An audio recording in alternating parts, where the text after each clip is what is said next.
여러분, 안녕하십니까? 1월 23일 목요일 넘치는 우리 교회 매일 묵상 시작하도록 하겠습니다. 오늘 본문 말씀은 여호수아 15장 1절부터 19절까지 말씀입니다. 오늘 이제 컨퍼런스는 다 마무리되었습니다. 이제 아침에 일어나서 인사하고 돌아갈 것만 남았습니다. 사실은 이 컨퍼런스 기간을 통해서 이 네팔의 리더들을 이렇게 많이 만나는 것도 참 좋다라는 생각을 해봅니다. 우리 교회는 아직 포카라 지역에 안 갔었지만, 저는 이제 포카라를 여러 번 갔다 왔었거든요. 그 포카라 지역에 있는 교회들과 그 리더들과 또 이 서퍼나코코르 이쪽에서 사역하는 사역들도 아주 잘 되고 있습니다. 그래서 할 수만 있으면 포카라도 갔으면 좋겠다라는 생각을 하고 있는데, 어쨌든 포카라는 가는 것도 멀고 또 오는 것도 멀고 힘들긴 하지만, 다른 교회에서 이렇게 또 사역하는 부분들이 있어서 현재는 안 가고 있습니다. 그래서 백은호 선교사님의 이런 사역이 카트만두, 머너리, 포카라가 메인이기 때문에 현재는 그렇게 다녀보면 좋을 것 같고, 또 리더들도 그분들도 함께 만나게 되어서 참 좋다라는 생각을 해봅니다. 만약에 그 선교사님들과 이야기를 해서 사역의 범위를 조금 더 넓힐 수가 있다면 조금 더 넓혀서 이렇게 해도 좋지 않을까라는 생각을 해봅니다. 그래서 뭐 이렇게 며칠씩 돌아가면서 이렇게 해도 좋겠다라는 그냥 제 생각입니다. 예, 제 생각이고요. 더 많이 기도해 보도록 하겠습니다. 머너리 지도자들과 그 리더들과 이 포카라의 리더들이 함께 모여서 기도하고 말씀을 공부하고 이렇게 하게 되었는데, 이런 그 컨퍼런스가 각 지역마다 좋은 열매를 맺었으면 좋겠습니다. 새 생명반을 했고요. 또 그리고 저녁 집회들을 했고, 현지 선교사님들의 특강이 있었고요. 그분들은 이런 것들을 배울 기회가 없는 거예요. 그래서 와서 함께 이렇게 공부하면서 좋은 기회가 되지 않았나라는 생각을 해보게 됩니다. 계속해서 기도해 주시고요. 오늘 단기 선교팀은 오전에 이렇게 마무리하고 짐 챙겨서 그 백은호 선생님네 센터로 갈 겁니다. 좀 여유가 있으면 조금 좋은 숙소를 잡을까도 생각하고 있는데, 현재 목표는 백은호 목사님네 센터에 가서 거기서 이제 마무리를 하는 건데요. 현지에 여러 이제 관광지, 소위 말하는 관광지들도 있는데 많지가 않아요. 관광지가 많지가 않아서 그냥 안 가본 분들이 몇 분 계시기 때문에 몇 군데 이렇게 들려볼 생각도 가지고 있습니다. 구체적으로 뭘 해야겠다라고 하는 건 사실 목요일 이후에는 딱히 일정이 지금 머릿속에 들어와 있지는 않습니다. 거기 가서 현지에서 목사님이랑 한번 이야기해 볼 건데, 네팔이 그렇게 등산, 트레킹 이런 거 아니면 즐길 만한, 볼 만한 이런 것들이 많이 없기는 합니다. 마지막까지 안전하고 또 재미있게 다녀올 수 있도록, 긴장이 풀어지지 않도록 여러분께서 기도해 주시기를 부탁을 드리겠습니다.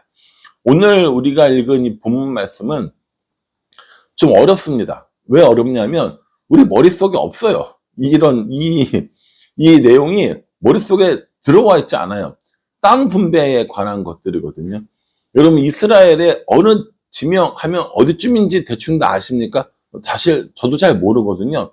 그냥 주요한 거 몇 군데 아는 거예요. 길갈이 어디 있고, 여리고가 어디 있고, 예루살렘이 어디 있고, 베들레헴이 어디 있고, 이런 유명한 데만 아는 것이지, 오늘 유다 지파가 받은 이 땅의 규모와 이 위치를 다 알 수가 없어요.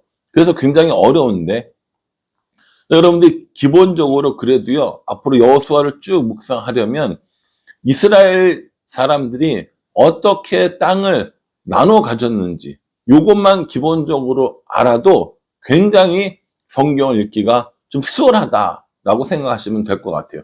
앞으로 이제 계속 진행해 나가면서 여러분들에게 같이 묵상하겠지만, 오늘 이 유다 지파는 제일 큰 땅을 차지합니다. 유다 지파가 제일 큰 땅을 차지하는 이유는 뭐냐면 인구가 제일 많았기 때문이에요. 인구가 제일 많아서 가장 큰 땅을 차지하는데, 이 1절에 보면 또 유다 자손의 지파가 그들의 가족대로 제비 뽑은 땅의 남쪽으로는 에돔 경계에 이르고 또 남쪽 끝은 신광야까지라 라고 이렇게 이야기하는 거죠. 남쪽으로는 어디고 동쪽으로는 어디고 서쪽으로는 어디고 북쪽으로는 어느 만큼이다 라고 하는 걸 경계를 글로 쓰는 겁니다. 얼마나 이게 우리한테 어려운 거겠어요. 여러분 생각해 보십시오. 우리나라 지리를 전혀 모르는 네팔 사람들한테 경기도의 경계는 어떤지 아십니까? 남쪽으로는 화성이 있고 평택이 있고 평택이 아니죠. 그렇죠. 경기도의 경계는 남쪽으로는 화성이 있고 옆쪽으로는 뭐 평택이 있고 뭐 이렇게 뭐 쭉 이렇게 설명해 본다고 해보십시오. 얼마나 어려운 일이겠어요. 한국 사람이 저도 잘 못하겠는데. 그러니까 이런 것들을 할 때 반드시 머릿속에 그림 하나를 그려두실 필요가 있다라는 겁니다. 그 그림이 바로 요겁니다. 예, 요 그림을 보시면 여러분들이 전에 한번 보셨던 그림이거든요. 거기 유다가 어디에 있어요? 유다가 맨 밑에 있잖아요. 맨 밑에 있는데 그 유다 밑에 보면은 어느 나라가 있습니까? 에돔이 있잖아요. 그래서 남쪽 끝이 에돔과 붙어 있다라고 이야기하는 겁니다. 여러분 딱 봐도 제일 그 넓은 땅을 가지고 있죠. 유다가 가지고 있는 땅의 가장 중요한 도시는 어디겠습니까? 예루살렘이겠죠. 또 베냐민도 베들레헴도 있고요. 밑에 보면 헤브론도 있고 엔게디도 있습니다. 이 엔게디는 나중에 엔게디 광야에 다윗이 또 피신하는 이런 일도 있고요. 왼쪽으로 쭉 가보시면 가사 보이시죠? 그 가사가 오늘날로 말하면 어딥니까? 가자지구, 전쟁이 일어나고 가자지구인 거죠. 그래서 그쪽에 가사, 에글론, 아스돗, 가드, 뭐 에글론 이런 데 있잖아요. 여기가 블레셋 사람들이 주로 거주하는 지역이 되는 겁니다. 그러니까 사실은 성경에 있는 지명들을 다 알 수는 없지만 기본적으로 몇몇 지명들만 알아도 굉장히 재미있는 건 분명한 사실입니다. 그래서 저는 여러분들에게 이 지도를 좀 눈에 익게 보시면 좋겠다라는 생각을 해 봅니다. 여러분 오늘 이 지도를 보시면서 유다 지파의 땅이 이만큼이구나 라고 하는 것들을 한번 살펴보시면 될 것 같고요. 나머지 땅들은 또 저희가 함께 이렇게 앞으로도 계속 살펴보도록 그렇게 하도록 하겠습니다. 이 지도는 제가 나중에 따로 한번 올려드릴 거니까요. 여러분들 이 지도를 통해서 꼭 한번 잘 살펴보시기를 부탁을 드리겠습니다. 그렇게 유다 지파가 땅을 얻고 나서 이제 좀 더 확장해서 아니면 아직 정복하지 못한 족속들을 공격을 해서 이제 땅을 얻어야 될 필요가 있는 거예요. 그래서 뭐라고 얘기했냐면 16절에 갈렙이 말하기를 기럇세벨을 쳐서 그것을 점령하는 자에게는 내가 내 딸 악사를 아내로 주리라 하였더니 라고 얘기합니다. 아직까지 땅은 분배받았지만 그 땅의 모든 사람을 다 쫓아낸 게 아닌 겁니다. 여기 저기 막 이렇게 남한 족속들이 있는 거죠.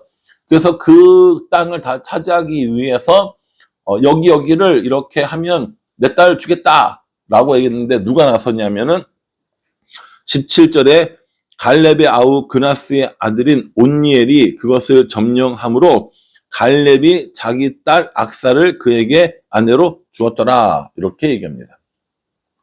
딸을 아내로 주었어요. 누구에게요? 온니엘에게 줬습니다.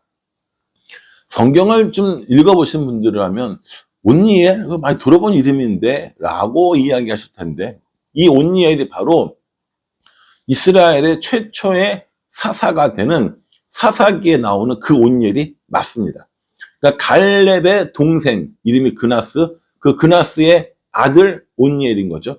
그러니까 뭐 이 둘이 사촌지간인 거죠. 따지고 보면 아니 이런 집안이 어디 있습니까? 라고 물어보시는 건 우리의 생각인 거고요. 그 당시는 그런 일들이 많이 있었습니다. 그러니까 이게 뭐 문화적으로나 뭐 이렇게 전혀 문제될 건 없는 거고요. 그러니까 갈렙의 동생 그나스의 아들 온니엘, 그리고 갈렙의 딸 악사 둘이 결혼을 해서 뭐 합니까? 땅을 얻어서 개척을 나가는 거예요. 심지어 뭐라고 얘기했냐면 악사가 아버지 저에게 아버지 저에게 이런 거 주세요라고 하면서 19절에 이르되 내게 복을 주소서 아버지께서 나를 내게 땅으로 보내시오니 샘물도 내게 주소서 하매 갈렙이 윗샘과 아랫샘을 그에게 주었더라. 이렇게 얘기합니다. 그 당시에는 샘이 가장 중요하잖아요. 그러니까 샘 달라고 했는데 어디로 보냈냐면 네겝 땅으로 보냈습니다. 이 네겝 땅은 어디냐면요. 아까 우리가 봤던 그 지도의 맨 아랫부분인 거예요. 거기가 네겝 땅이거든요. 굉장히 척박한 땅입니다. 사막에 가까운 땅이고, 근데 자기 딸을 그쪽으로 보내서 거기를 개척하라 라고 이렇게 이야기한 겁니다. 되게 이런 지도자잖아요. 갈렙은 아무도 못 건드리는 지도자였거든요. 권력자인 거고요. 각 지파의 대장일 뿐만 아니라 이스라엘 전체를 봐도 여호수아와 쌍벽을 이루는 큰 어른이란 말이에요. 그런데 자기 딸에게 제일 좋은 땅, 쉬운 땅 이렇게 준 게 아니라 가장 어려운 정말 척박한 이런 것으로 보내는 모습을 볼 수 있습니다. 아마 이랬기 때문에 갈렙이 사람들에게 칭송받고 칭찬받고 유다 지파가 강해지지 않았을까라는 생각도 저는 개인적으로 한번 해보았습니다. 권력을 이용해서 내가 배부른 것이 아니라 권력자의 이런 힘이 가장 어려운 곳으로 보내는 이런 마음이 이스라엘 백성들이 따르는 그런 방법이지 않았을까라는 생각을 해보게 됩니다. 여러분, 유다 지파의 앞으로의 활약은 정말 지켜볼만 합니다. 이제 앞으로 나오는 이제 몇몇 부분들은 분명히 우리가 이해하기 어려운, 왜냐하면 지명들이 많기 때문에 그런 부분들이 있지만, 여러분 그 지도를 꼼꼼히 보시면서 이 지도를 통하여서 내가 이스라엘의 어떤 지형과 이런 도시들을 좀 익숙하게 봐야겠다라고 생각하시면 훨씬 도움이 되리라고 생각합니다. 저도 또 그런 기회를 만들려고 애쓸 거니까요. 여러분들도 이 지형을 좀 잘 기억하시면 좋겠고요. 이것을 통하여서 말씀을 더 잘 이해하기를 바라고 또 소원합니다. 저희 이제 네팔 팀 돌아갈 날 며칠 안 남았거든요. 안전하게 돌아갈 수 있도록 해서 기도해 주시고요. 여러분들의 기도 덕분에 우리가 안전하고 또 즐겁게 사역하고 있을 겁니다. 그러니 마지막까지, 돌아가는 마지막까지 많이 기도해 주시고 또 격려해 주시기를 부탁을 드리겠습니다. 말씀으로 교제하고 기도로 교제하는 우리 모두가 되어서 하나님 나라를 아름답게 이루는, 아름답게 완성하는 그런 우리 모두가 되기를 간절한 마음으로 기도하며 축복합니다. 기도하겠습니다. 하나님, 유다 지파가 얻은 땅은 사실은 우리들 머릿속에 잘 들어오지 않습니다. 그러나 하나님께서 가장 넓은 땅을 주셨고 또 유명한 성읍들도 많이 주셨고 유다 지파를 통하여서 앞으로도 하실 일이 많이 있다라는 것을 알게 하십니다. 우리도 하나님의 뜻을 따라 하나님의 일들을 감당하는 사람 되게 하여 주시옵소서. 네팔 단기 선교팀 가운데 은혜 베풀어 주셔서 지치지 않도록, 체력이 떨어지지 않도록, 긴장이 풀리지 않도록 안전하게 하여 주시옵소서. 예수님의 이름으로 기도합니다. 아멘. 저는 아마 네팔에서 이 매일 묵상을 찍고 있을 거거든요. 근데 그 매일 묵상의 내용들이 보니까 간단하지 않더라고요. 난이도도 좀 있고, 그래도 그 땅에서 그 땅을 밟으면서 하나님 말씀을 묵상하고 싶은 마음 때문에 찍는 거니까요. 여러분 계속해서 여호수아를 함께 해주셔서 여호수아에게 주셨던 은혜가 우리 모두에게 임하고 우리 교회에 임하기를 함께 기도해 주시기를 간절한 마음으로 부탁을 드리겠습니다. 감사합니다.